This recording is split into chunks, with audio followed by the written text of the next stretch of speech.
Hello everyone, and welcome to my Young and Restless official. I hope everyone is having a wonderful day. Before we begin, please hit the subscribe button and give this video a thumbs up. Fans of The Young and the Restless are still unable to identify the culprit behind the ongoing kidnapping and gameplaying. However, other viewers question why it would matter if Sharon and Phyllis reconcile. One of the issues on the message boards for the popular CBS daytime series The Young and the Restless is why would anyone care if Sharon and Phyllis made amends? This is a good issue since, just as much as the animosity between Jack Abbott and Victor Newman, their rivalry, which dates back decades, is a fundamental aspect of the show. Let's investigate the query and find out what the fans have to say. The Young and the Restless, if Phyllis and Sharon reconcile, why would anyone care? I just really think this is overkill, user Marie B wrote. Why would it be enjoyable for them to become friends? The fact that their 2005 dispute is still fueling their animosity toward one another is quite heartbreaking. Both Sharon and Phyllis must live their lives without giving Phyllis a second thought. The fact that JG won't offer either of them Nick or any men is incredibly intriguing. That says a lot. Fake Jigsaw only had them phone home so that no one would be looking for them, stated SoapFan54. I don't think Phyllis and Sharon will ever be friends, and I'm okay with that, Cloverleaf stated. For that, there's too much Nick under the bridge. It wouldn't bother me if Phyllis stopped her frequent, excessively loud outbursts and tirades directed at Sharon. I can't think of a single compelling cause or person who would need to see their reconciliation, so I'm not sure why anyone else in the world would care. All I want from this is for the incessant recounting of events that happened 20 years ago to end, the volume to be lowered, and the relentless digs to stop. If Phyllis could be seen on TV without yelling that someone has wronged her and that she won't let them or anyone else forget it, that would be good. It's old. It's worn out. It's young and has long since worn out. Make Phyllis mature or remove her from the show since she is intolerable as she is right now. They don't have to be friends, but they both need to learn to understand each other and take responsibility for the things they have done to each other, Henevo02 stated. Sharon does this as well, so she is not being completely innocent here. They both make fun of each other whenever they can. I want to see Phyllis toned down and successful. They ruined Phyllis when they brought back dead Diane, and it is time they fixed it. I want to see Sharon stop with the fake sing-song voice and the way she rolls her eyes and talks like you actually mean what you're saying. Sally was meeting Audra at Society when Billy and Sally arrived back in Genoa City. Billy wanted to see Phyllis to see how she was doing. Audra swiped, curious as to what Phyllis's current issue was. Before he went, Sally and Billy were cozy. Sally could only affirm that it was special, but Audra said it looked serious. When Sally was alone herself, she confessed that she had the time of her life and that she had been smiling non-stop since stepping off the aircraft. How do you feel about Billy rushing out of here to visit Phyllis now that you two are closer? What is the purpose of that? Audra inquired. Audra was shown the updated business plan by Sally. She expressed her desire for Billy to thrive in the business and her willingness to live with Phyllis if necessary. Watch her back around Phyllis, Audra cautioned. Audra gave Sally an update on Nate and Damien, as well as how painful it was to witness Amy's rejection by her son.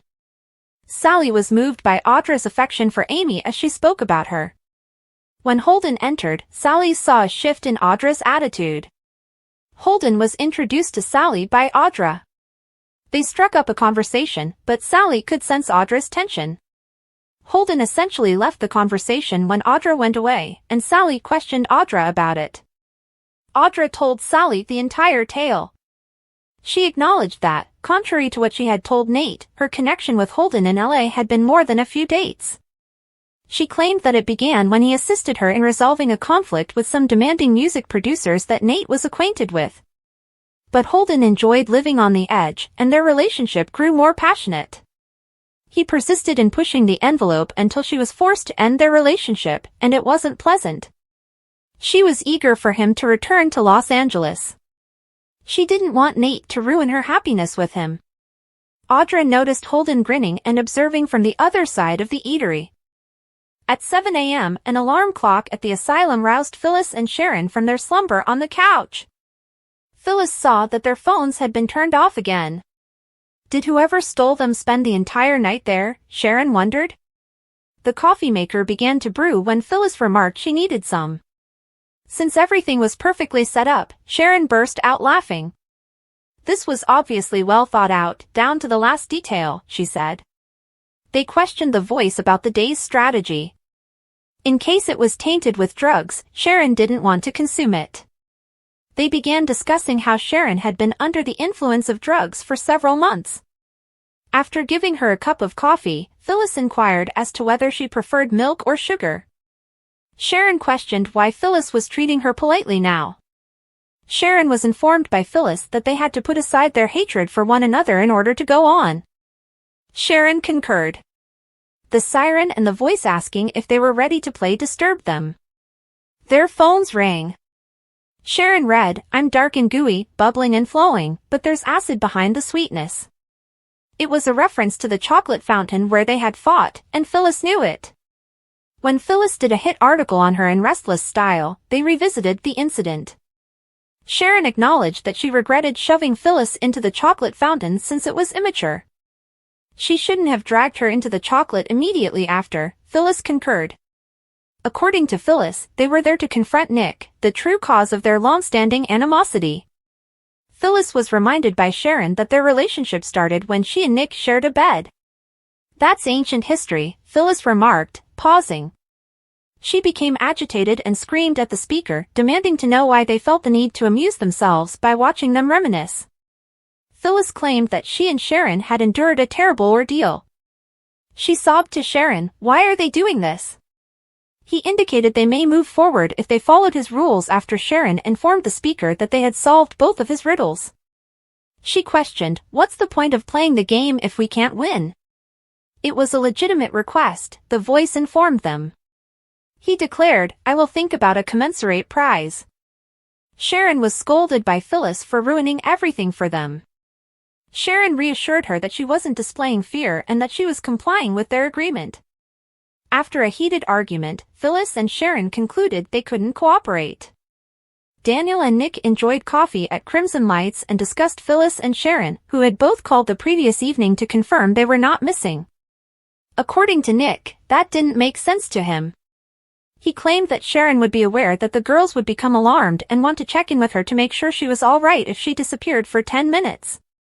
Phyllis only called Summer, Daniel observed. The fact that they would both vanish and call at around the same moment struck Nick as strange. Daniel believed Nick was getting worked up over nothing and was searching for something to be wrong. Nick believed it was suspicious that both were using burner phones to contact home at the same time. He spent the most of the night pondering numerous hypothetical scenarios, and none of them were favorable. Billy entered as Daniel explained that Phyllis had instructed Summer not to inform Billy that she had left town. Nick and Daniel were joined by Billy. Although he was upset that Nick was aware of the media company's intentions, Nick reassured him that he was keeping quiet and wished the three of them luck.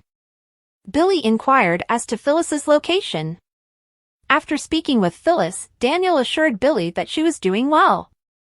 Her phone was going directly to voicemail, Billy noticed. Nick recalled that she had mentioned having problems with her phone. Billy assured them that they were capable of more. Daniel stammered out his answers, and Nick appeared anxious, according to Billy. Nick was confident that everything would work out and that Phyllis would show up. Billy turned to Daniel and asked to know the truth when he departed. Daniel claimed that since Phyllis had gotten in touch with Summer, he was no longer worried. Billy was upset that she was attending meetings without telling him and that they still hadn't established the basic organization. Even worse, she disclosed the company to Nick when she shouldn't have. All of that was a poor beginning for the relationship, according to Billy. Declaring that he would continue to call her, he stomped out, asking Daniel to let him know that she needed to give him a call back. Nick contacted Sharon at the athletic club and left a message.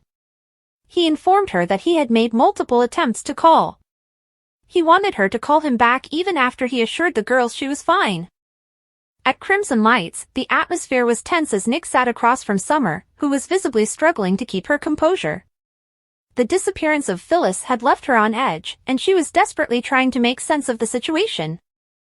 Esther, the ever-attentive server, approached their table with a tray of coffee, noting that Sharon had never mentioned she was leaving town.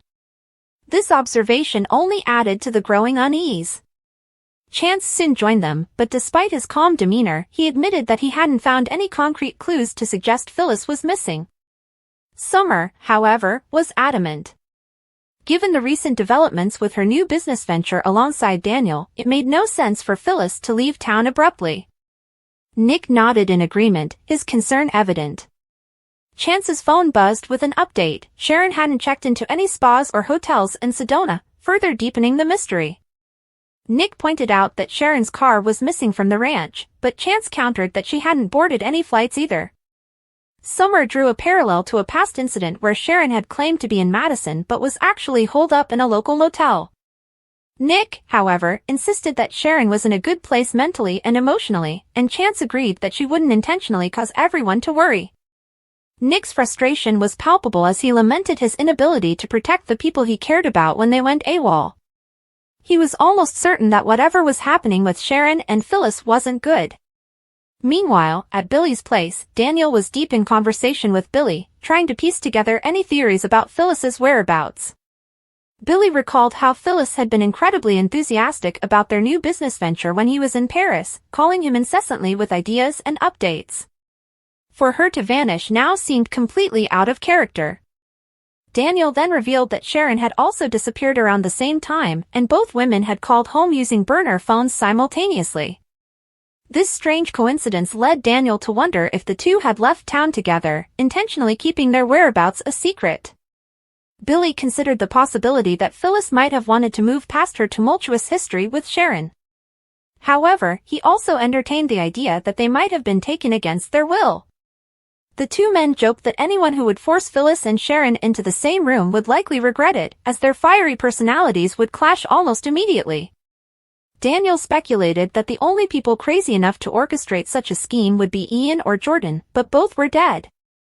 Summer called Daniel, urging him to join her and the others at Crimson Lights. Billy decided to tag along, eager to be part of the discussion. Back at Crimson Lights, Chance reiterated his findings to the group. Billy suggested that Sharon and Phyllis might be together, but not by choice. The group debated the possibilities, weighing whether someone else was involved in their disappearance or if the two women had orchestrated it themselves. Nick, feeling the weight of the situation, stepped away to refill his coffee. Esther mentioned that Sharon had promised to cover her shift, but now she was nowhere to be found.